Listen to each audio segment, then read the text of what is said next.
नमस्कार, मैं हूं आपके साथ सोनिया चौहान। राम राम। हरियाणा में आप सभी का स्वागत है। रुक करते हैं खबरों की ओर। हरियाणा के मुख्यमंत्री नायब सिंह सैनी ने करनाल से बीजेपी विधायक के रूप में शपथ ली। सीएम ने जनता का आभार जताया और इस दौरान मुख्यमंत्री नायब सिंह सैनी ने कहा कि करनाल के इस बात पर मोहर लगाई जाती है कि अक्टूबर में होने वाले विधानसभा चुनाव में बीजेपी पीएम मोदी के नेतृत्व में तीसरी बार हरियाणा में बहुत बड़े बहुमत के साथ परचम लहराएगी। करनाल के लोगों का मैं दिल से धन्यवाद करता हूं कि एक बड़ा विश्वास करनाल के लोगों ने व्यक्त किया है और करनाल के लोगों ने इस बात के ऊपर भी मोहर लगाई है कि अक्टूबर में जो विधानसभा के चुनाव होने वाले हैं, भारतीय जनता पार्टी आदरणीय नरेंद्र मोदी जी के नेतृत्व में तीसरी बार हरियाणा के अंदर भी बहुत बड़े मैंडेट के साथ परचम लहराएगी और आदरणीय प्रधानमंत्री जी के नेतृत्व में पिछले 9.5 वर्षों में जो प्रदेश एक नई गति से आगे बढ़ा है, सबका साथ सबका विकास लेकर के आगे बढ़ा है, जिस हरियाणा के अंदर पिछले 9.5 वर्षों में क्षेत्रवाद का स्थान नहीं है, जिस हरियाणा के अंदर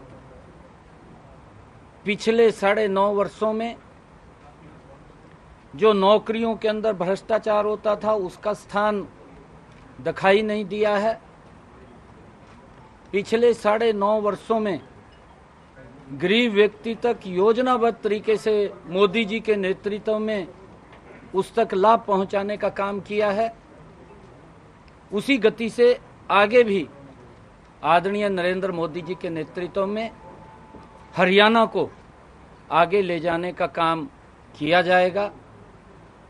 गरीब व्यक्ति तक वो सब सुविधाएं योजनाबद्ध तरीके से जो आदरणीय प्रधानमंत्री जी ने, चाहे प्रधानमंत्री आवास योजना है, क्योंकि पिछला जो बजट था आदरणीय प्रधानमंत्री जी ने आवास योजना का बजट को 3 गुना ज्यादा बढ़ाने का कार्य किया था और उस बजट के तहत हमारे हरियाणा प्रदेश के अंदर भी एक भी सर ऐसा न रहे जिसके सर के ऊपर छत ना हो।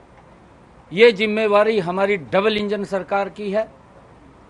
एक योजनाबद्ध तरीके से गरीब व्यक्ति तक वो लाभ पहुंचे, उसकी व्यवस्था हमारी सरकार करेगी।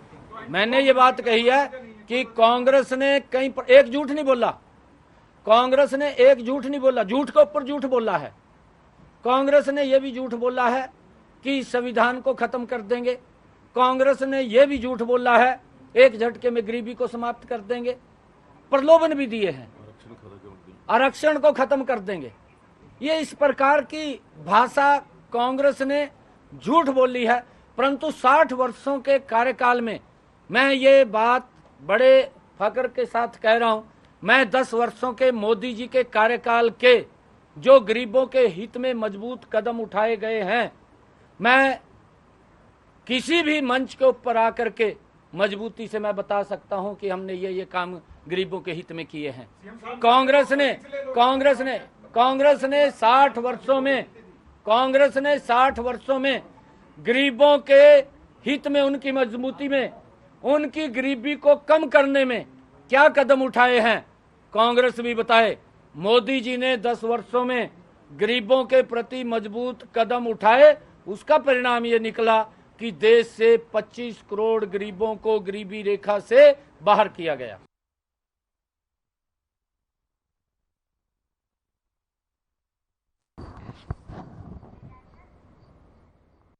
चलिए, इस वक्त आपको बड़ी खबर से रूबरू करवा देते हैं। बड़ी खबर इस वक्त की चंडीगढ़ से। हरियाणा सरकार का बड़ा फैसला, किसानों और खेतीहर मजदूरों को तोहफा।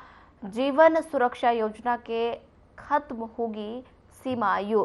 10 से कम 65 से ऊपर वालों को मिलेगा लाभ, समयावधि में पूरा करे परियोजनाएं, सीएम ने ये कहा है। इस वक्त की बड़ी खबर आपकी टेलीविजन स्क्रीन पर आपको बता रहे हैं। 10 से कम 65 से ऊपर वालों को लाभ, समयावधि में हरियाणा सरकार का बड़ा फैसला, किसानों और खेतीहर मजदूरों को तोहफा। जीवन सुरक्षा योजना से खत्म होगी आयु, 10 से कम 65 से ऊपर वालों को लाभ, समयावधि में पूरा करे, सीएम ने ये कहा। हरियाणा सरकार का बड़ा फैसला, जीवन सुरक्षा योजना से खत्म होगी आयु, 10 से कम 65 से ऊपर वालों को भी लाभ मिलेगा।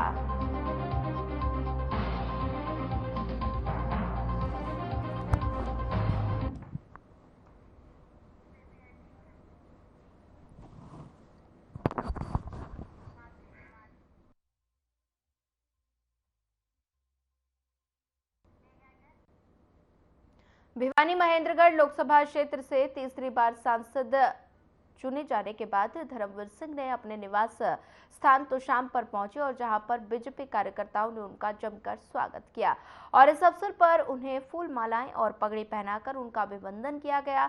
और इस दौरान उपस्थित लोगों को संबोधित करते हुए उन्होंने कहा कि इस बार के चुनाव में कार्यकर्ताओं ने जमकर मेहनत की और उसी का परिणाम है कि वे तीसरी बार सांसद बने हैं।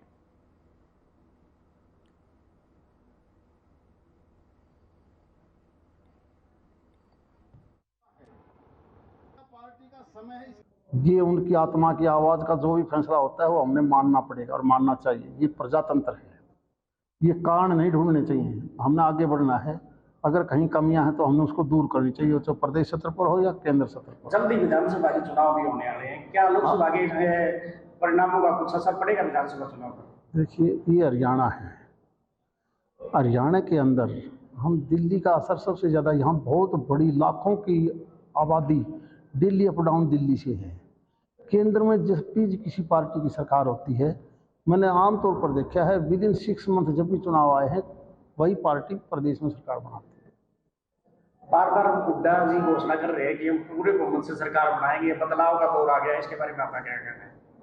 इसके अलावा उन्होंने और क्या कहना चाहिए आपके अंदर जमा, और क्या कहे?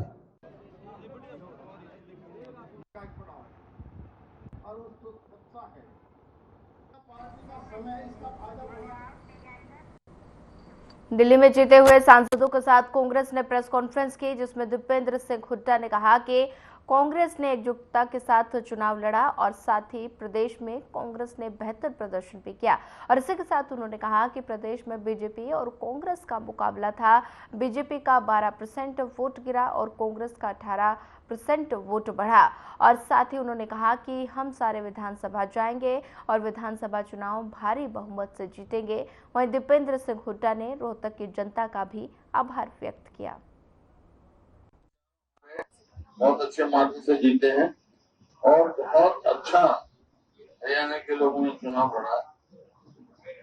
सारे हरियाणा के लोगों को पार्टी जो पूरा धन्यवाद भी करते हैं और बूथ मैनेजमेंट जो बहुत अच्छी रही हमारी। और जो हमारा वोट परसेंट है पिछली बार 28% था, वो बढ़कर 47 से मतलब 48% के करीब हो गया। 20% के करीब वोट में हमारा इजाफा है। और जो मेजोरिटी में असेंबलीज में की हमारी लीड आई है। और बीजेपी का जो है पहले 58% था, वो घट के 46% हो गया।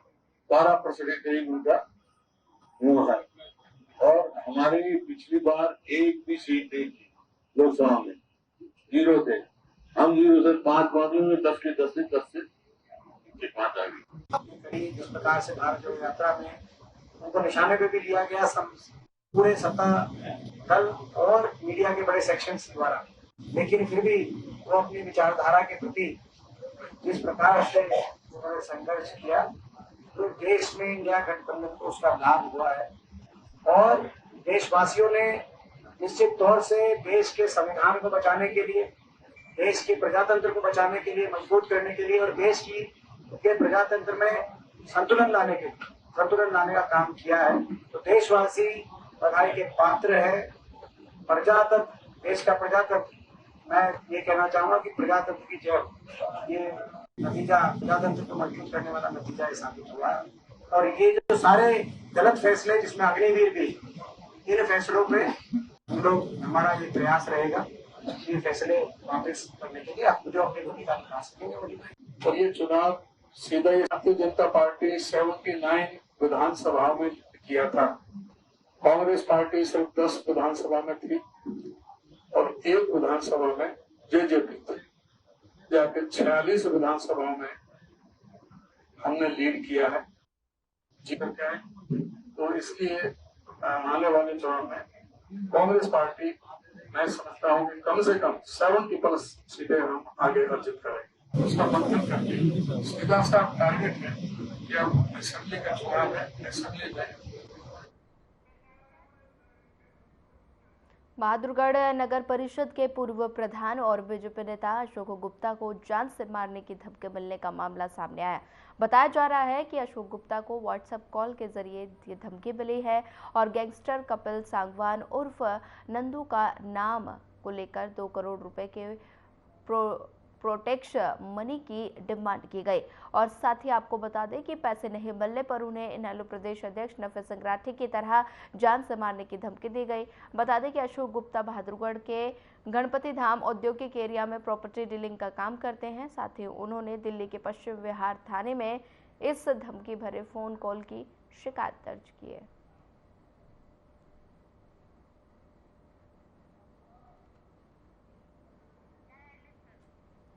रुपए ना देने पर जान से मारने की धमकी मिली है। बीजेपी नेता अशोक गुप्ता को मिली धमकी। 2 करोड़ के प्रोटेक्शन मनी की मांग की गई है और रुपए ना देने पर जान से मारने की धमकी दी गई है।